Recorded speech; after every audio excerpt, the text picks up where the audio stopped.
Fala, amigo fanático. Diz aí, Casares deve ser titular no próximo jogo do Corinthians. Ou não? Já começa comentando essa, que está bem fácil. E seja bem-vindo novamente para conferir as nossas notícias diárias e relevantes. No vídeo de hoje vamos falar sobre a cria do Terrão que virou destaque na Europa e retorna para Itaquera como jogador da seleção brasileira. Gaviões da Fiel faz comunicado e organiza novo protesto. André Sanches marca reunião para cobrar o atual elenco do Timão. Além dos bastidores do próximo jogo do Corinthians contra o Santos. Tudo isso e muito mais, amigo fanático. Já vai conferindo aí se você está inscrito no nosso canal e com o sininho ativado, para não perder nenhum de nossos vídeos diários. Não vai esquecer de deixar aquele like maroto e um Vai Corinthians para fortalecer o nosso trabalho e ajudar esse canal que também é seu. Sem mais enrolação, bora para as notícias. A Gaviões da Fiel, uma das maiores torcidas organizadas do Corinthians, emitiu um comunicado nesta última segunda-feira convocando os corintianos para um protesto no CT Dr. Joaquim Grava nesta terça-feira, às 15 horas, horário de Brasília.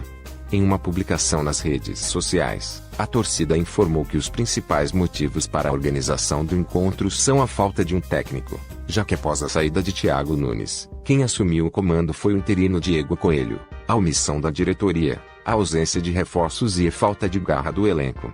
Devido ao atual momento do Corinthians, convocamos a fiel torcida para um protesto no CT Joaquim Grava, nesta terça-feira, dia 6, às 15 horas. Para facilitar, vamos disponibilizar ônibus saindo da nossa sede às 14 horas. Abre aspas. Além do técnico, também precisamos de reforços. É inaceitável a folha salarial que temos hoje, em comparação ao retorno em campo. Sabemos das limitações de alguns, mas é perceptível que não estão se entregando e honrando a camisa dentro de campo, publicou a organizada. Para facilitar a adesão dos torcedores, a Gaviões informou que irá disponibilizar ônibus para os corintianos. Vale ressaltar que um encontro entre a diretoria do Corinthians e o elenco principal também está marcado para esta terça-feira, véspera do confronto com o Santos, pelo Brasileirão. A Gazeta Esportiva antecipou no sábado que a reunião seria agendada após o empate sem gols com o RB Bragantino. Com a presença do presidente André Sanches, o departamento de futebol do Corinthians vai se reunir com o elenco principal para uma conversa franca e de cobrança nesta terça-feira, véspera do confronto com o Santos, na Neoquímica Arena. A reportagem apurou que apesar de não haver reclamação quanto ao profissionalismo dos atletas, dentro do Corinthians há quem veja alguns jogadores em situação cômoda e confortável demais em meio à crise técnica e de resultados. A cúpula corintiana está estudando opções de técnicos no mercado, mas ainda não abriu conversas com nenhum profissional e entende que não bastará contratar um novo treinador. A reunião desta terça tem o intuito de abordar justamente este tema, a cobrança por uma nova postura dos atletas, antes mesmo do clube encontrar um sucessor para Thiago Nunes. Até lá, Diego Coelho ficará no comando do time. Na tarde desta última segunda-feira, o Corinthians se reapresentou no CT Joaquim Grava e iniciou a preparação para mais um clássico válido pelo Campeonato Brasileiro. O duelo acontece nesta quarta-feira, às 19 horas, na Neoquímica Arena, quando o Timão recebe o Santos pela 14ª rodada da competição nacional. A atividade do dia começou com um aquecimento intenso conduzido pelo preparador físico Anselmo Esbragia. Depois, os atletas foram para um trabalho técnico-tático sob o comando do técnico interino Diego Coelho. Na primeira parte, o treinador corintiano organizou um treino de ajuste posicional com os atletas. Depois, fez um trabalho específico de compactação da equipe.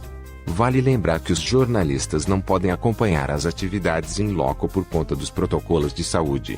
Dessa forma, as informações são fornecidas pela assessoria de imprensa do clube.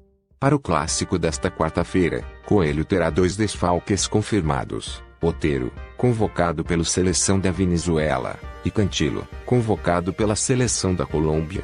Ambos vão disputar as primeiras partidas das eliminatórias sul-americanas para a Copa do Mundo de 2020 nos próximos dias. Provável Timão tem Cássio no gol. Fagner, Gil, Danilo Avelar e Lucas Piton. Gabriel e Rony. Léo Natel, Luan e Matheus Vital. Lembrando que Casares pode começar o jogo no lugar de Matheus Vital. Além de Jô, no comando do ataque. O Corinthians terá apenas mais um treino antes do clássico na tarde desta terça-feira, no CT. Depois da atividade, os jogadores já ficarão concentrados no Hotel Geodásio Miranda, localizado no próprio centro de treinamentos do Timão. Após idas, vindas, trocas de farpas e negociações que já se arrastam há 5 meses, o Corinthians segue sem conseguir antecipar os quase 120 milhões de reais referentes à venda do meia Pedrinho para o Benfica, de Portugal. O dinheiro é visto como um importante socorro financeiro para o Corinthians, que só não enfrenta a situação ainda mais difícil porque conseguiu vender o lateral esquerdo Carlos Augusto por 25,7 milhões de reais ao Monza, da Itália. O valor foi recebido à vista em setembro e serviu para pagar 3 folhas salariais do elenco que estavam atrasadas.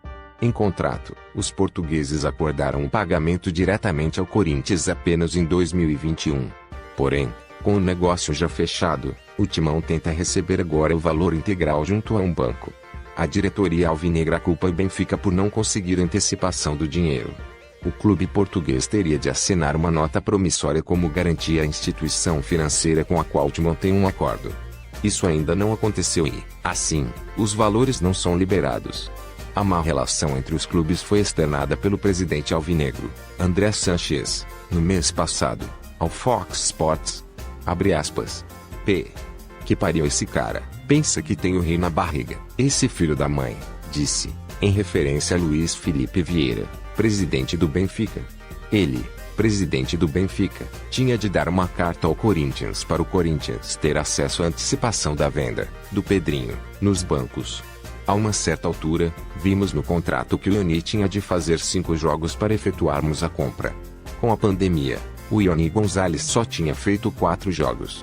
Enviei um e-mail para ele, em português com certeza, para ele entender que, se ele não desse essa carta, íamos devolver o Ioni Gonzalez, contou Andrés, antes de prosseguir. Abre aspas. Ele não deu a carta, nós devolvemos o Ioni. Ele ficou nervoso, deu uns ataques, e quis descontar do Pedrinho os 3 milhões de euros. Não aceitei. Quando falamos do Pedrinho, a oferta era de 15 a 18 milhões, e como íamos pagar 3 pelo Ioni Gonzalez, ele queria pagar 17. Não aceitamos. Depois teve um acordo, ele pagou 18 milhões de euros pelo Pedrinho. Foi essa a negociação. Mas ele tratou muito mal o Corinthians, faltou com respeito, mas faz parte. Não é a primeira vez. Já na venda do Elias na época, ele pensa que é o presidente do planeta, mas ele é simplesmente o presidente do Benfica. Ele acha o clube dele muito grande, e o Corinthians pequeno. Achou que éramos terceiro mundo, do Brasil, disparou o mandatário corintiano. Mudando de assunto. O Meia Luan, do Corinthians, usou as suas redes sociais nesta última segunda-feira para desmentir um boato que vinha correndo nas redes sociais sobre um suposto diagnóstico de depressão.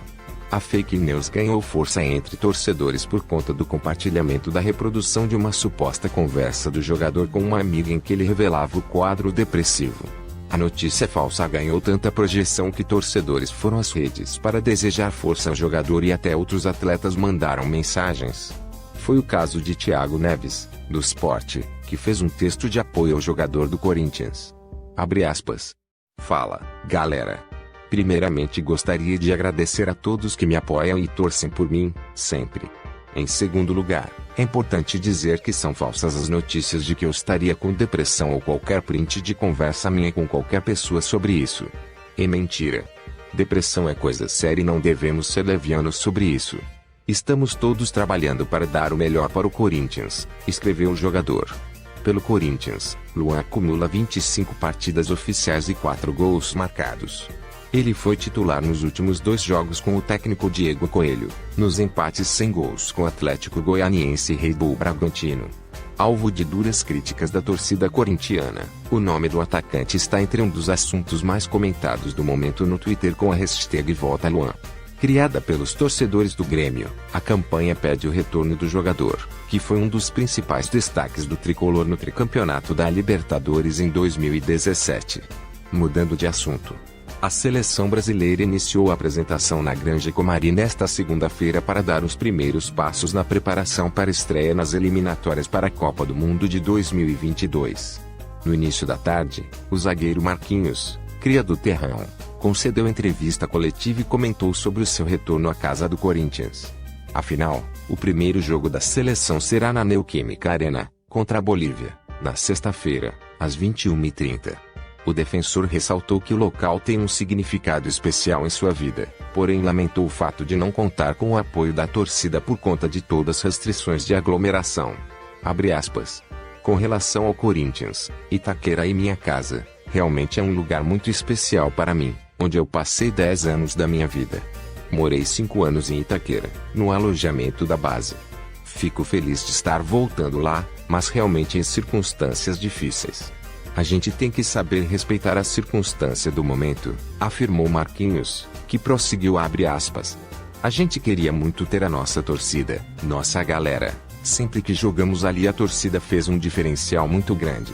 É um campo muito bom e a torcida ajudaria muito a gente, mas temos que saber fazer com esse protocolo até que as coisas melhorem e a gente possa receber de novo toda aquela magia do futebol, com os torcedores e a festa, completou. Marquinhos também falou sobre a readaptação à posição de zagueiro, já que vem sendo frequentemente utilizado como volante no Paris Saint-Germain. O jogador admite que essa mudança já o incomodou em um momento de sua carreira, porém garante que já está acostumado à alternância de funções. Abre aspas. Eu venho já há alguns anos fazendo esse balanço de uma posição para outra. No começo, pode ser que me perturbava um pouco, mas hoje estou muito acostumado e adaptado. Nas finais da Liga dos Campeões acabei atuando como volante e, agora, depois das pequenas férias que tivemos, joguei como zagueiro nos primeiros jogos da temporada, tendo 3 partidas seguidas como defensor. Isso vem sendo cada vez mais algo adaptável e normal nas minhas atuações, então tento o mais rápido possível me adaptar e não perder essas funções que cada posição tem, porque realmente é um trabalho muito diferente, finalizou a cria do Terrão. Às 16 horas desta última segunda-feira, Tite comandou o primeiro treino da seleção brasileira na Granja Comari, em Teresópolis. Compartilhe esse vídeo fazendo outro fanático feliz. Não fique de fora, e vai conferindo aí se você está inscrito no nosso canal e com o sininho ativado, para não perder nenhum de nossos vídeos diários. Não vai esquecer de deixar aquele like maroto e um Vai Corinthians para fortalecer o nosso trabalho e ajudar esse canal que também é seu.